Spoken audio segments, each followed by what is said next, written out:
de receber mais dinheiro. E cada vez que o cara vai lá e coloca mais dinheiro, e o cara, já daqui a pouquinho eu vou explicar quem é o cara, tá? Cada vez que vem um fundo, por exemplo, colocar mais dinheiro, ele também está acreditando que com aquela grana que ele está colocando, o negócio vai escalar. E não é que ele aposta. Quando uma empresa, vamos colocar o Nubank, por exemplo, que já está, né, no ápice do negócio, ele vai lá e se abre para receber mais capital, ele tem um plano de negócios extremamente detalhado, com uma previsibilidade do que vai acontecer nos próximos anos, nos próximos meses. Então, ele chega para um investidor, por exemplo, lá no comecinho. Vou contar o que está acontecendo comigo. Nesse momento, eu estou entrando como investidora numa empresa, startup, que está bem no comecinho. Então, eles mostraram para mim como que, com aquela grana, eles imaginam crescer nos próximos 3 anos. Eles têm detalhadamente o que vai acontecer em cada etapa. E é claro que ao longo do caminho algumas coisas podem mudar, mas é como se fosse uma hipótese. Se tudo que eles colocaram ali acontecer, então a capacidade daquele negócio de escalar daqui a 3 anos é gigantesca. Então, isso me mostra que faz sentido eu colocar o meu capital ali dentro daquela empresa. Eu falo, beleza, vamos apostar. Só que eu estou no comecinho, estou entrando bem, né, no comecinho da empresa. Uhum. Quando a gente for fazer a próxima rodada, se tudo der certo, a grana que vão colocar vai ser muito maior. E aí, quando você vai para rodadas mais altas, a gente já está falando de fundos de investimentos. Então, por exemplo, tem o SoftBank, que é um dos mais conhecidos. São fundos bilionários, trilionários, muitas vezes, que estão lá com muito dinheiro e são empresas que se conectam para formar um fundo. Tem alguns fundos que olham para setores específicos. O SoftBank, por exemplo, investe muito em empresas de tecnologia ligadas a mercado bancário, financeiro, edtechs, Esse SoftBank é um negócio chinês, não é? SoftBank, se eu não me engano, é chinês ou japonês. Eu conheci o CEO deles. Eu lembro de ter visto uma reportagem do CEO deles, que era um cara famosão lá. Isso. E era a primeira vez que iam dar tanta grana para um cara, alguma Exatamente. coisa assim. Eu participei 2 anos atrás de um evento bem bacana chamado Brasil at Silicon Valley, que foi lá no Vale do Silício. E ele estava lá. E foi legal porque ele estava contando o que ele enxerga nas empresas. Esse cara não era o CEO, ele é como se fosse esse olheiro. Ele está para o mercado de empresas como o olheiro... Tem outro nome? É olheiro mesmo. É olheiro. Tá para o futebol. E ele está falando, olha, nós estamos agora disponibilizando 5 bilhões de reais para a América Latina. Na época. Então é isso, tipo, se você tá atento a tudo isso, o SoftBank tá com tem 5 bilhões de dinheiro aí que podia ser meu. Para 2020. Só 2020? Só 2020. Então eles já gastaram essa grana aqui no provavelmente Brasil? Provavelmente sim. Só que a América Latina é grande, né?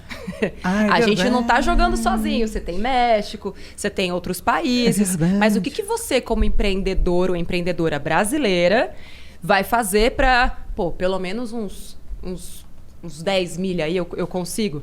Mas eu também entender, se você é muito pequenininha, um banco desse não tem interesse. Ele está colocando muita grana porque ele quer muito retorno. Nesse caso, pode fazer sentido mais um investimento anjo. E eles colocam essa grana, eles compram parte da empresa normalmente? Sim.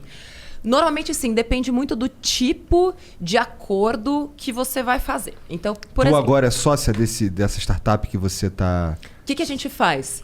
Eu não sei se essa empresa vai dar certo ou não. Eu ainda não quero entrar com o meu nome no capital social. Porque, para mim, até porque eu já tenho uma empresa, seria um risco alto. Então, o que eu faço? Existe algo no Brasil que é como se eu tivesse a opção de compra. Então, eu falo para vocês o seguinte. Monark, eu quero comprar 20% aqui do Flow Podcast, mas para isso acontecer, eu quero ter reservado 20% e eu garanto agora já para você, como se fosse um empréstimo, 300 mil reais por 20%, eu sei que é pouco, mas já tô pechinchando. Tá bom. 300 mil reais. A gente é ciumento. E daqui a... Por isso que ele tá te perguntando. Porque pra gente captar um bagulho desse aí, a gente ia ter que fazer ir no psicólogo, tá ligado? É que tem que ter um porquê. Se não tem porquê, não tem porquê fazer. Eu até hoje não tenho sócio na minha empresa. Eu sou a única sócia da minha empresa. Eu também sou assim. Tipo, pra que você vai fazer? Eu tô muito bem sozinha. Assim, só do que mal acompanhada. E aí eu falo, beleza, só que pra eu entrar com o meu nome aí mesmo, daqui a 2 anos, essa empresa tem que estar faturando pelo menos 20 milhões por ano. Se isso acontecer, eu entro com o meu nome no capital e beleza, e posso até colocar mais uma grana lá no futuro. Então eu tenho uma opção de compra. Eu já te libero essa grana agora, mas eu só vou converter isso em ações da empresa mesmo lá na frente, se aquilo que a gente está colocando em contrato hoje acontecer de fato. Então, e se não acontecer, você só perdeu sua grana e está livre para ir embora e não tem encheção de saco. A gente fica feliz, tá todo mundo bem, eu não entro na sua empresa, não aconteceu nada demais, você pegou a grana, você tentou, você fez, você deu o seu melhor e tal, mas infelizmente não rolou. Saquei. Ah, interessante. Isso aí parece pro cara, pro investidor anjo é uma boa, né? Que só tem ganhos, né?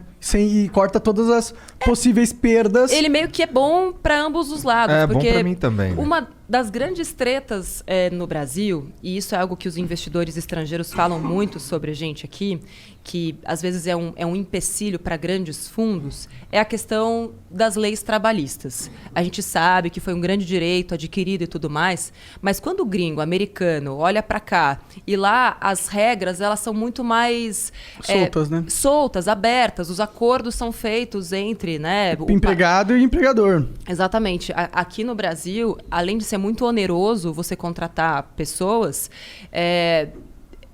o risco que você corre de pegarem a tua grana até na pessoa física, caso você tenha alguma questão trabalhista, e a gente sabe que tudo tem seus prós e contras, né? Enfim, a gente sabe que tem muito dono de empresa filha da puta. Infelizmente. Que explora as pessoas. Exatamente. Só que é um longo caminho que a gente precisa sempre ficar atento, entender, o que impede? Eu pessoalmente não gosto do CLT. Eu acho que a gente tá jogando um jogo...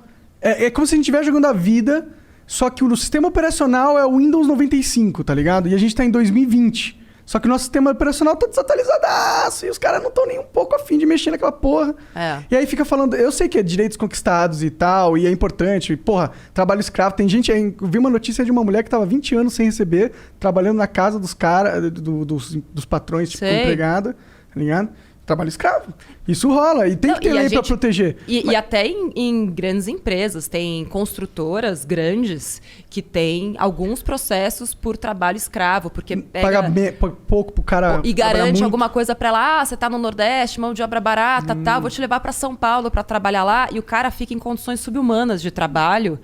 E ele, não, mas ele tava recebendo. Recebe um prato de comida, às vezes menos do que um salário mínimo, sabe? Tipo, e aí é que tá. A gente tem muito ainda pra crescer, acho que como cultura, assim, sabe? Eu acho que o problema principal... Acho que esse problema é criado por uma junção de 2 fatores, que é a mentalidade de se dar bem, filha da puta, do brasileiro em geral, e o estado de pobreza que esses caras que são contratados se encontram. Então o cara, ele tá muito fudido. Sim. Ele tá muito fudido. Então ele meio que vai ali... E ele recebe em esperança, sabe? E o cara tá se aproveitando dessa esperança do cara que tá muito fudido. Porque ele é um filho da puta. E aí junta esses 2 fatores aí dá merda, eu acho.